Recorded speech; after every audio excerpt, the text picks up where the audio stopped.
हे भगवान गणेश है प्रथम पूज्य गजानन महाराज। यदि गणेश चतुर्थी की आपकी इस वीडियो को जो भी सच्चे दिल से लाइक करें, उसकी तमाम गरीबी दूर कर देना, उसके दुख दर्द दूर कर देना, उसके घर में अपना स्थान बना लेना। लाइक जरूर करें। जय श्री गणेश। दोस्तों, गणेश चतुर्थी का महापर्व बहुत ही शुभ और मंगलकारी माना जाता है। गणेश चतुर्थी के 11 दिन गंगा जल की तरह पवित्र माने जाते हैं। दोस्तों, आज हम बात करेंगे गणेश चतुर्थी के बारे में। गणेश चतुर्थी का पर्व भक्तजन धूमधाम के साथ मनाते हैं, और मनाया भी क्यों ना जाए, क्योंकि गणपति बप्पा को विघ्नहर्ता कहा गया है, जो हमारे कष्टों को हर लेते हैं और सुख को लाने वाले श्री गणेश जी हैं। और इनका आगमन होने जा रहा है। इनका आगमन भक्तों के लिए अति उत्तम और अति शुभ होता है, विशेष फल को प्राप्त करने वाला होता है। शास्त्रों में ऐसी मान्यता है कि यदि घर में किसी प्रकार की समस्या है या किसी मनोकामना की पूर्ति के लिए आप गणेश स्थापना करते हैं, पूजन करते हैं, तो निश्चित रूप से वो कामना गणेश जी पुण्य करते हैं। दोस्तों, शास्त्रों की मान्यता ऐसी है कि भाद्रपद की चतुर्थी को गणेश जी को लाया जाता है और अनंत चतुर्दशी को इनका विसर्जन किया जाता है। इस बीच की तिथियों में गणेश जी की पूजा आराधना बड़ी धूमधाम से की जाती है। दोस्तों, इनको दुर्बा अर्पित की जाती है, मोदक इत्यादि का भोग लगाया जाता है। दोनों समय की विशेष पूजा आरती की जाती है और अंत में अनंत चतुर्दशी के दिन इनका विसर्जन किया जाता है। शास्त्रों में ऐसी मान्यता है कि गणेश जी को अपने घर में लाकर विधिवत उनका पूजन, उनकी सेवा करने से हमारी मनोकामनाएं पूर्ण होती हैं और विद्या बुद्धि के दाता श्री गणेश जी का आगमन होने जा रहा है। दोस्तों, इनको लाने का जो विशेष समय होता है या फिर इनको स्थापित करने का विशेष समय होता है, वो दोपहर का समय होता है। कारण यह है कि इनका जन्म हुआ था दोपहर के समय, इसीलिए यह उत्सव दोपहर में ही मनाया जाता है। विशेषकर स्थापना जो होती है वो दोपहर में ही होती है। गणेश चतुर्थी पूजा का शुभ मुहूर्त। चतुर्थी तिथि आरंभ 6 सितंबर 2024 3:01।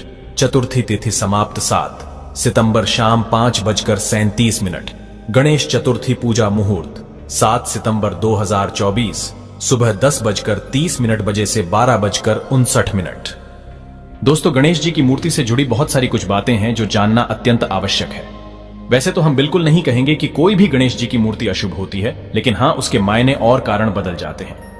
क्योंकि जैसे हमारे शास्त्रों की मान्यता है कि बहुत बड़ी मूर्ति की पूजा सेवा हम अपने घर में नहीं कर सकते हैं, तो ऐसा बिल्कुल मतलब नहीं है कि आपके घर पर रखी हुई बड़ी मूर्ति अशुभ है।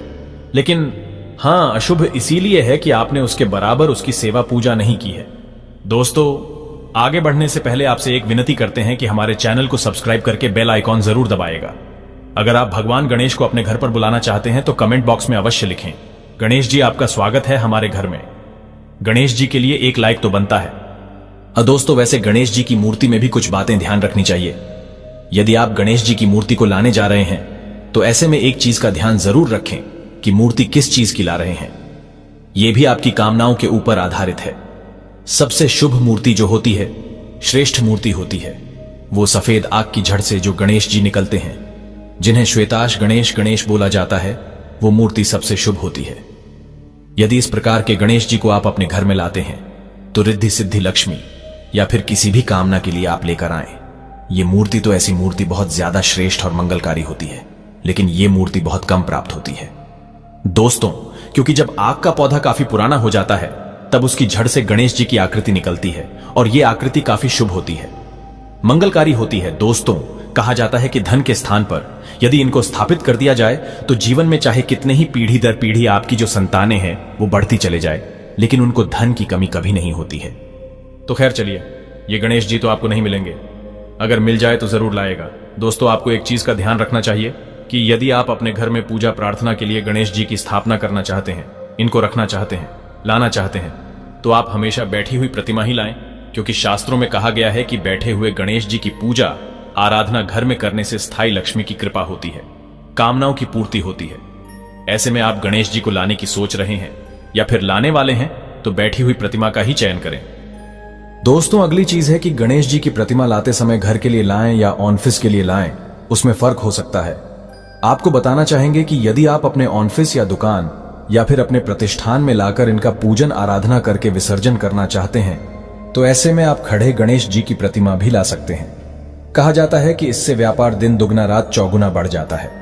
यदि कोई कला वर्ग का विद्यार्थी है यानी कि नृत्य, गायन इत्यादि के, तो वो खड़े गणेश जी की प्रतिमा लाकर पूजन विसर्जन कर सकते हैं। बस घर में जो आपको प्रतिमा लानी है वो बैठे हुए गणेश जी की प्रतिमा लानी है, ये ध्यान रखें। दोस्तों, प्रतिमा लाते समय आपको एक चीज का ध्यान और रखना है। घर में प्रतिमा लाते समय आपको वामुखी गणेश जी लाने हैं। वामुखी का अर्थ हुआ बाई की तरफ मुड़ी हुई सूंड वाले गणेश जी की प्रतिमा, ये घर के लिए ज्यादा शुभ होती है। अब दाहिने तरफ जब मूर्ति की सूंड होती है तो ऐसी मूर्ति के लिए पूजा और सेवा की अधिक आवश्यकता होती है। इसलिए कहा जाता है कि गणेश जी की प्रतिमा हमेशा वामुखी होनी चाहिए, यानी बाएं तरफ जिनकी सूंड घूमी हुई हो वही गणेश जी हमारे घर के लिए शुभ होते हैं। अन्यथा जो दाहिने तरफ सूंड वाले गणेश होते हैं वो जल्दी रुष्ट होते हैं। यदि हमसे कोई भी भूल हो जाए तो वो नाराज हो जाते हैं। अभी इसका अर्थ आप ये बिल्कुल ना समझे कि गणेश जी की प्रतिमा किसी के लिए कल्याणकारी नहीं होती है। ठीक वही बात जो कि हमने आपको उदाहरण से समझाई कि बड़ी मूर्ति भी श्रेष्ठ होती है, लेकिन हम घर में नहीं रख सकते हैं क्योंकि हम उनकी उचित पूजा, सेवा, आराधना नहीं कर सकते। इसी तरह जो दाएं तरफ सूंड वाले गणेश जी होते हैं उनको अत्यधिक सेवा प्रार्थना की जरूरत होती है, जो कि हमसे नहीं हो पाती है। तो इसलिए एक नियम बनाया गया है कि अपने घर के लिए हमें वामुखी गणेश जी घर में लाने चाहिए, पूजन करना चाहिए, फिर विसर्जन करना चाहिए। दोस्तों, जैसा कि आप जानते हैं, प्लास्टिक आदि से बनी मूर्तियां उतनी श्रेष्ठ नहीं होती, और यदि आप मिट्टी के गणेश जी लाते हैं, पूजन करते हैं, विसर्जन करते हैं तो ये ज्यादा श्रेष्ठ होता है। यदि आपको इस तरह के गणेश जी की प्रतिमा मिले तो अत्यधिक श्रेष्ठ है। दोस्तों, अब बात करते हैं रंग की। किस रंग की गणेश जी की प्रतिमा लाना आपको शुभ होगा?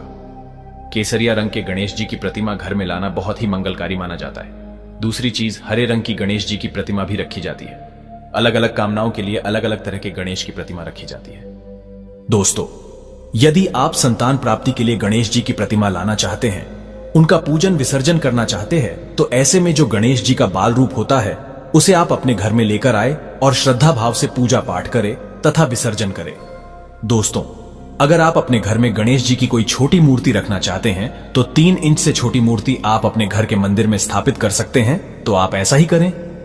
दोस्तों, भगवान गणेश की स्थापना की बड़ी ही आसान सी विधि है।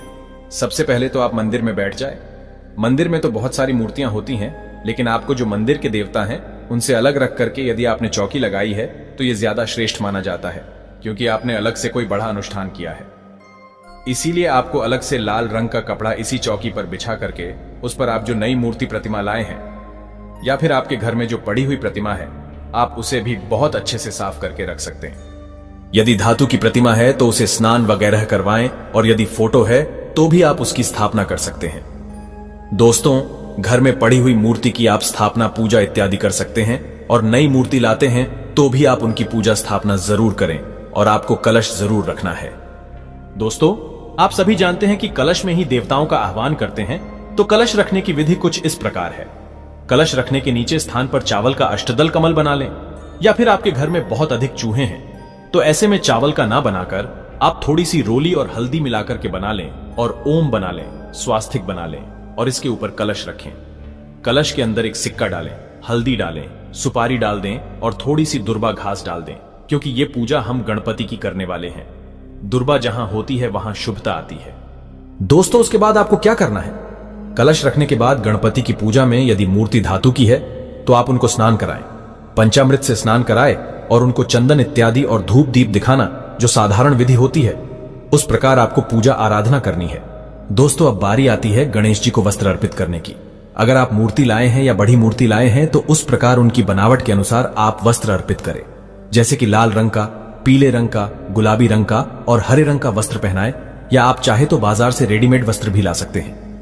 वस्त्र अगर नहीं है तो आप अपनी क्षमता के अनुसार मौली धागा, जिसको हमारे शास्त्रों में वस्त्र का स्वरूप मानकर देवताओं को अर्पित किया जाता है, तो वो भी आप अर्पित कर सकते हैं। अंत में गणेश जी को मुख शुद्धि के लिए पान जरूर अर्पित करें, क्योंकि गणेश जी को यह विशेष प्रिय होता है, तो आप उनको पान जरूर अर्पित करें। पान में आप 2 लौंग 2 इलायची रख करके और जब गणेश जी का पूजन हो जाए उनको भोग लगाएं। दोस्तों, भगवान गणेश को लड्डू मोदक अति प्रिय है। अगर आप घर में बना सकते हैं तो बहुत ही शुभ माना जाता है। भगवान गणेश बड़ी प्रसन्नता के साथ अपने भक्तों का घर का बना भोजन पसंद करते हैं। आप सुबह शाम की पूजा में घर का भोजन बनाकर अर्पित करें। अगर घर का ना हो सके तो आप बाजार से लाकर लड्डू मोदक अवश्य अर्पित करें। दोस्तों, भगवान गणेश की स्थापना 1 दिन के लिए भी कर सकते हैं, 3 दिन के लिए भी कर सकते हैं, तथा 5 दिन के लिए भी स्थापना कर सकते हैं। ऐसे में 7 दिन के लिए भी आप स्थापना कर सकते हैं। आप अपने मन की इच्छा के अनुसार कितने भी दिन के लिए रख सकते हैं और अंत में विसर्जन किया जाता है। इनकी यदि छोटी मूर्ति है तो आप अपने घर में भी रख सकते हैं। दोस्तों, आपको एक बार फिर से बता दें कि गणेश जी की जो स्थापना का समय है वो 12:17 से रात 10 बजे तक है। इस समय में आप कभी भी गणेश जी की स्थापना करें, इसके पूर्व ना करें, क्योंकि गणेश चतुर्थी की जो स्थापना पूजा होती है वो दोपहर में होती है। क्योंकि गणेश जी का जन्म दोपहर में हुआ था, इसीलिए यह पूजा दोपहर में ही होती है। दोस्तों, इस प्रकार से गणेश जी की पूजा कर लेनी है और उन्हें दुर्बा की माला अर्पित करें। यदि कोई विशेष कामना है तो उन्हें दुर्बा की माला जरूर अर्पित करें, जैसे कि थोड़ी थोड़ी दुर्बा की गांठें लें और इनको एक मौली में या फिर सफेद धागे में बांध लें और बांधकर गणेश जी को अर्पित करें। दोस्तों, कहा जाता है कि किसी भी कामना के लिए यदि गणेश जी को पूरे 10 दिनों तक दुर्बा की माला अर्पित की जाती है तो गणेश विसर्जन से पूर्व आपकी मनोकामनाएं पूर्ण हो जाती हैं। दोस्तों, बच्चे का मन यदि पढ़ाई में नहीं लगता है तो रोज गणेश जी को भोग स्वरूप हरी इलायची चढ़ाएं और हरी इलायची चढ़ाकर अपने बच्चे को प्रतिदिन चाय में, दूध में, किसी भी चीज में डालकर खिलाएं। इससे बच्चा कुशाग्र बुद्धि का होगा। दोस्तों, दूसरी चीज है कि प्रसाद जब आप भगवान को अर्पित करें तो घर के लोगों को भी प्रसाद बांटें। इन 10 दिनों में भगवान गणेश के भजन आपके घर में बजने चाहिए। मोबाइल आदि में आप भजन को बजा सकते हैं। इससे घर का माहौल सकारात्मक तरीके से बदल जाएगा और आपके बच्चे आपकी बात मानेंगे। पढ़ाई में उनका मन लगेगा। घर का कमाने वाला मुखिया स्वास्थ्य संबंधी बीमारियों से दूर रहेगा। जी दोस्तों, यदि आपके कोई भी कार्य नहीं बन रहे हैं, वो सभी कार्य बनते बनते बिगड़ जाते हैं, परेशानियां बढ़ती जा रही हैं, तो ऐसे में गणेश उत्सव पर भगवान गणेश को 21 इलायची अर्पित करें या 51 इलायची अर्पित करें और अगली सुबह ये इलायची उठाकर हमेशा अपने पर्स में या लॉकर में रखें। यदि आपके बच्चे का मन पढ़ाई में नहीं लगता है तो यही इलायची उन्हें प्रतिदिन खाने को दें। ऐसा करने से बच्चा आपकी बात भी मानेगा और पढ़ाई भी खूब करेगा। दोस्तों, शास्त्रों के अनुसार माना जाता है कि पूजा पाठ तथा हवन, कोई भी शुभ कार्य पूरे परिवार के साथ करना चाहिए। ऐसे में इस दिन पूरे परिवार को मिलकर गणेश जी की आरती करनी चाहिए। इससे आपके जीवन में प्रेम बना रहेगा, सुख शांति आएगी, परिवार में खुशियों का संचार होगा। दोस्तों, माना जाता है कि गणेश चतुर्थी पर चांद को बिल्कुल भी नहीं देखा जाता, बहुत ही अशुभ माना जाता है। खास तौर से व्रत रखने वाले व्यक्ति को इस बात का ध्यान रखना चाहिए। चांद क्यों नहीं देखा जाता? इसके पीछे एक कथा है, आइए जानते हैं। मान्यता है कि आज के दिन सभी देवी देवता गणेश जी को बहुत सारे भोग प्रसाद व्यंजन खिलाते हैं। इससे गणेश जी का पेट काफी फूल गया और गणेश जी को चलने में परेशानी हो रही थी और चंद्रमा ने यह देख करके गणेश जी का मजाक उड़ाया।